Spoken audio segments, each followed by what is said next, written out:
ለመኖር ብዬ ነው። ምክንያቱም የምበላው ስለሌለኝ ነው። እንደ ብሩክ እንዳገኘው ማለት እንደዚህ አይነት ስራ ቆሜ ነበር። ምክንያቱም የምበላው አላጣው። አሁን ደግሞ ቤተሰብ አገኘው እህቶች አሉኝ። ምን እንደዚህ አይነት ነገር በዚህ ሰዓት የማደርገው? ዳጣ ስሜታዊ አትሁኚ። ማርታ ትክክል ነች።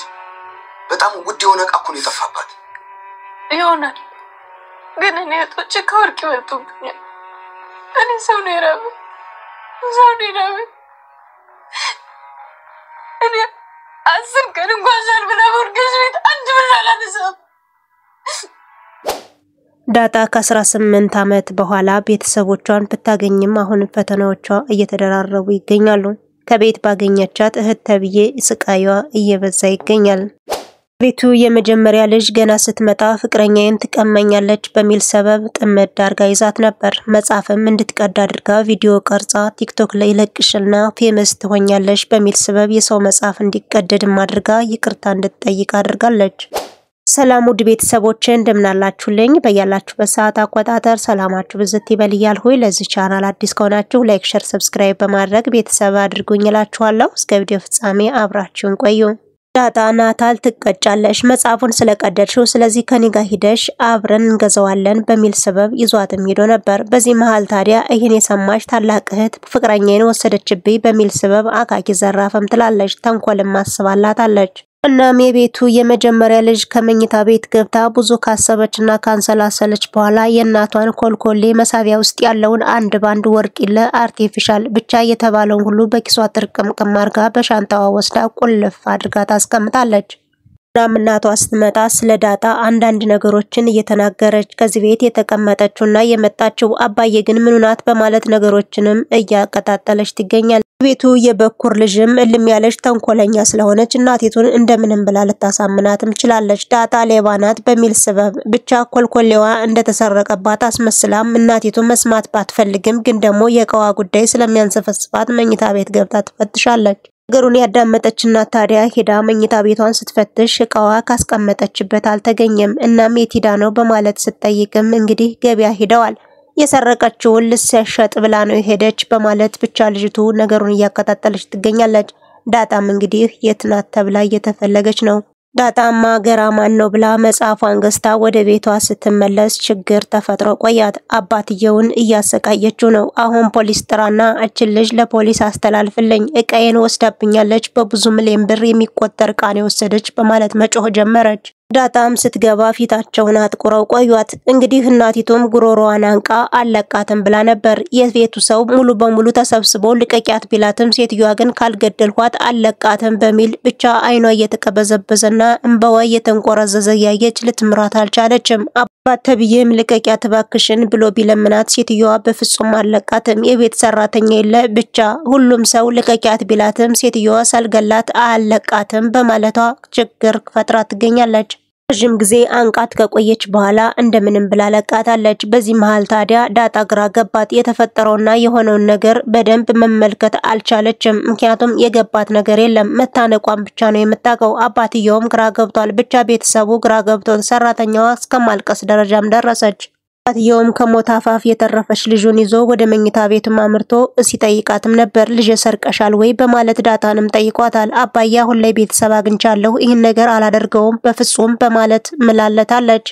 ብሩኬን ከማግኘቴ በፊት ኪሳ ወልቅ ነበር ስልክም ሰርቃለሁ እናም ሽጬ ራሴን አሳድርበታለሁ እበላለሁ እጠጣለሁ። አሁን ግን ቤተሰቦችን ስላገኘሁ ምንም ነገር አልመሰለኝም። እነ ብሩኬንም ታገኘዋቸው በኋላ እነሱ ለምግብ ስለሚችሉኝ ስርቆት አቁሜያለሁ በማለት ያለውን ነገር ትነግረዋለች። ዳጣም አባዬ አንተስ ምን ታስባለህ? ሰርቃለች ነው ወይስ አልሰረቀችም ነው የሚልህ? ልብህ ምን ይላል በማለትም ጠይቀው ነበር። ግቢው በጣም ጥብቅ ነው። እዚህ ቤት ተሰርቆ አያውቅም።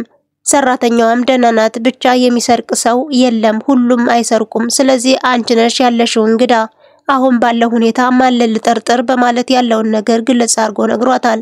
እሷም እንዳልሰረቀች ያለውን ነገር ነገረችው። አባት ግራ ቢገባው ማርታን ከመኝታ ቤቱ ጠርቶ ነይ እስኪ ሚስቴ እንነጋገር በማለት በጸባይም ሊያዋራት ሞክሮ ነበር። አሁን ካንተ ምንም ነገር አልፈልግም፣ ልጅቱን ፖሊስ ጥራና እችን ልጅ አስወጣልኝ በማለት በጩኸት ታጧጥፈዋለች። እሱም እንድትረጋጋ ያደረገ ነው። ማርታም ፖሊስ ጣቢያ ትሄድ ሲባል ሰውየው አይ እንደዚህማ አይሆንም፣ በቅርብ ርቀት ሆነን ነው መከታተል ያለብን፣ እሷ ከታሰረች እቃው ሊሸሽ ስለሚችል መታሰር የለባትም በማለት ለሷ እየተከላከለም ይገኛል። በዚህ መሃል ታዲያ እናቲቱ እች ልጅ ግን ምንህ ናት በማለት ለረጅም ሰዓት ታፋጥጠዋለች። የውም ማርታ እንደምንም ስላጨናነቀችው ያለውን ነገር ተናግሯል። እሷ የጓደኛዬ ልጅ ናት በማለት እንግዲህ ልጅነቱን ክዶ የጓደኛ ልጅም አድርጓታል። ምክንያቱም አሁን ላይ እውነቱን ቢናገር ሌላ ችግር ስለሚፈጠር ለጊዜው መደበቁን መርጧል። ዳጣ በነገሮች ግራ ተጋብታ ትገኛለች። የተፈጠረውና የሆነው ነገር ግራ የሚያጋባ ስለሆነ አሁን ላይ ለጥያቄዋ መልስ አላገኘችም። ሰራተኛዋን ቤት ስታጸዳ ነበርና ዳጣዬ ምን ሆነሽ ነው ድብር ብሎሻል በማለት አንዳንድ ነገሮችን ማውርታ እቅፍም አድርጋለች። ጠረንሽ እንዴት አባቱ ነው የሚያምር፣ ብቻ እንደ ቤት ሰራተኛ ሳይሆን ልክ እንደ እናት አይነት ስሜት እያሳየቻት ትገኛለች። እናቷ ናት ወይስ ሰራተኛ? በመልክም ይመሳሰላሉ። ወይዘሮ ማርታ ባለቤቷ አስተዋይና ታጋሽ ስለሆነ አሁን ከወትሮ በተለየ ታጋሽ ሁና ትገኛለች። ታግሳማለች። እንግዲህ ልጅቷ ለፖሊስ ትሰጥ በሚባል ሰበብ አንዳንድ ነገሮችን ብትወረውርም እሱ ግን ያለውን ነገር በደንብ ስላስረዳት ሊያረጋጋትም ችሏል። በቅርብ ቀን ጠብቂኝ እቃውን አገኝልሻለሁ በማለትም ቃል ገብቶላታል። እህዋ የምትባል የዳጣ ታናሽ እህት ብርቅዬ የሆነች ልጅ ብቻ አንዳንድ ነገሮችን ዝም ብላ በኬርለስነት የምታሳልፍ ለምንም ነገር ቦታ የማሰጥ ልጅ ናት። ግን ደግሞ አንዳንድ እውነቶች እንዲወጡም አድርጋለች። ውሃ ከጧት ጀምራ ናታል ኬክ ትጋብዘናለህ በማለት አንዳንድ ጥያቄዎችንም ስትጠይቀው ነበር። እንግዲህ ዳጣ አብራን ከሄደች ጋብዝሻለሁ በማለትም ቃል ገብቶላታል። እሷም እንግዲህ ትንሽ ደቂቃም ሳትቆይ ኬኩን ጋብዘኝ እንጂ እንድ እንጂ እያለች ታሰቃየዋለች። ዳጣንም እንደምንም ብላ ካሳመነቻት በኋላ ተያይዘው ወደ ከተማም ሄደው ኬካቸውን እየበሉ ነበር። በዚህ መሃል ታዲያ አንዳንድ ጥያቄዎችን ዳጣን ጠይቋት ነበር ስለ ቤተሰቦቿና እንዴት እንዳደገች። አሁን ብዙ ከቆየን ሌላ ነገር ስለማወራ አባክን ጊዜው ሲደርስ አወራሃለሁ በማለት ነገሮችን ሰርዛለች። ውሃማ አፈፋ አድርጋ ዳጣዬን እኮ እማዬ ስታንቅሽ አሳዝነሽኛል በማለት አንዳንድ ነገሮችን ትላታለች። አይ ውሃዬ ምን ችግር አለው? ይሄ እኮ እቃ ስለጠፋ ነው። ስለዚህ እቃ ጠፍቶ ነው እንደዚህ ያነቀች በማለት ብቻ ነገሮችን በጸባይ ያናግራታለች። ጠፋውን እቃ አይተሻል ወይ ተብላ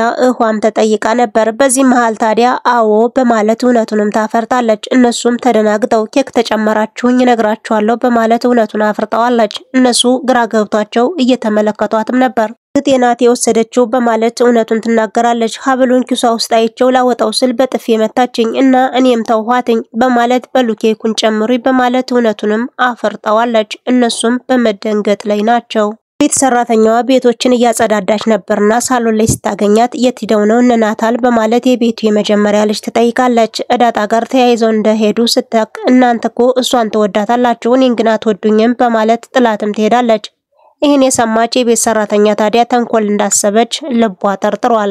ሌላ በኩል ናታን የሰማውን ነገር በቀላሉ ሊያሳልፈው አልቻለም። ምክንያቱም ይሄ ነገር በዚሁ ተቀጠለች ልጅ ከዚህ ቤት እንደማሰነበት ስለሚያውቅ ሆነ። ናታን የዳጣን አባት ከጠራ በኋላ ያለውን እውነት ፍርጥ አርጎ ነግሮታል። ጋሽ እንዴት ነህ ተባብለው ሰላምታ ከተለዋወጡ በኋላ ጨዋታውንም በዛው ቀጥሎለታል። አባትህ እንዴት ነው? ትናንትና ደውዬለት ነበር፣ ዛሬ ግን አልተመቸውም መሰል አላነሳልኝም በማለት ሰላምታ ጀምሮለታል።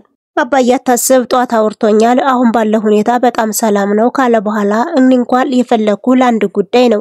ውሃ ለምስክርነት ባትበቃም ግን ደግሞ ከተማ ወጣን ስለነበረ የዛኔ አንድ ነገር ነግራናለች በማለት ያለውን እውነትም ናገራል። እንግዲህ እቃውን የወሰደችው ታላቅ እህቷ እንደሆነች ተናግራለች። በዚህ መሃል ታዲያ አባትየው እንዳልሆነ ይሆናል።